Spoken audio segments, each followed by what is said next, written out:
Wake up when that rooster crows. Your whole house is made of mud and straw, keeping everything super simple and grounded. Over in the hearth, cow dung cakes are already burning, throwing off this heavy, smoky heat before the day even really begins. You step outside and you look out at the land your grandfather cleared a long, long time ago. Back then, they let fire burn the wild forest away, turning all those untamed trees into wide-open fields for wheat. Now you're ambling out there with your dad. The sun hasn't even gotten hot yet. It's got that cool morning vibe with heavy dew still sitting quietly on the bright green grass. Waiting for you at the edge of the dirt are two oxen. Absolute units, man. Their necks thick with heavy muscle.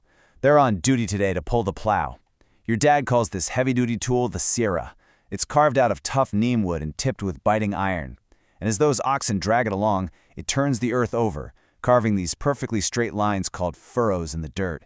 It's basically like unzipping the earth to tuck the wheat and barley seeds right into bed. Your hands inherently know the rhythm of dropping them in.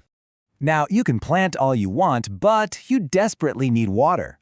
Down in the village, the priest is chillin', reading the Panchanga. It's this incredibly deep almanac. He's up there watching the moon, tracking the stars, doing the cosmic math to tell everyone exactly when the rains are finally going to show up.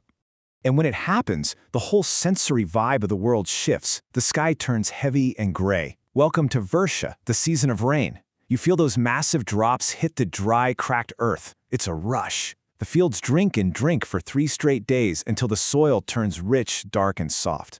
Now those sleeping seeds can finally wake up. But nature is pure drama. Sometimes the rain quits way too soon. The fierce sun beats down, the earth cracks back open, and suddenly you are in for some brutal work. You're trekking out to the well, dragging up cold water by hand.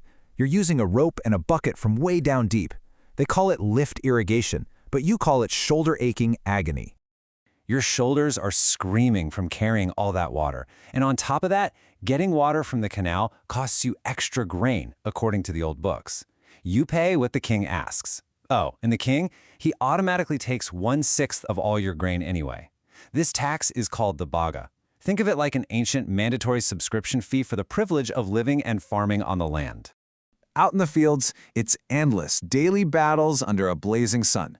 Flocks of birds dive in, trying to snag your precious seeds, so you're out there building fences out of sharp thorns and yelling your lungs out to scare them off. Meanwhile, weeds are somehow growing way faster than your actual wheat. You're down in the dirt, yanking them out with your bare hands while your back completely throbs. But you've got some serious agricultural boss moves up your sleeve. You start rice seedlings safe in a nursery, then move them out to the big field, doing some classic transplantation.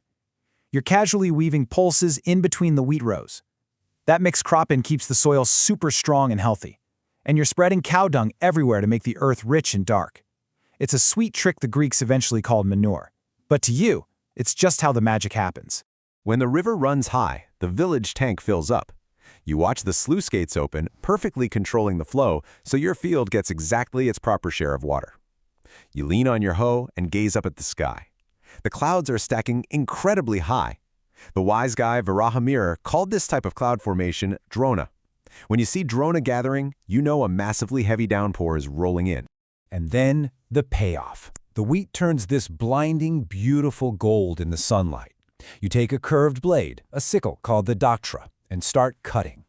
You tie the stalks into heavy bundles and toss them onto the threshing floor. Those muscular oxen come back, walking circles over the bundles, their heavy hooves crushing down to separate the good grain from the useless husk. The whole process after that is beautifully breezy and rhythmic. You scoop up the mix and throw it high up into the air. The wind handles all the hard work, blowing the light, dusty chaff away, winnowing. What falls back down is pure, heavy grain. It goes straight into big clay pots. Some of it journeys off for the king for his tax, but the rest? That's your family's dinner for the entire year. Life isn't all mud and wheat, though. You take your cotton down to the market and you hear these wild rumors. Traders are gossiping about faraway people called Romans who are absolutely obsessed with Indian pepper.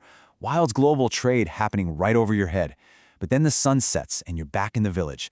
The drums start bumping, people are singing, the priest offers up fresh rice to the sky god Indra, and you let loose, dancing in the dust until the stars come out. When morning rolls around, you're kicking back under the massive old banyan tree. Your grandfather sat in this exact same shade. This tree has watched so many harvests come and go. Now it's time to plant the Rabi crop, wheat and barley growing right through the winter. The earth gives you two gifts every year, because that thick, heavy black soil traps and holds water for days. It's the ultimate sweet deal, and it's exactly why you farm this specific patch of dirt.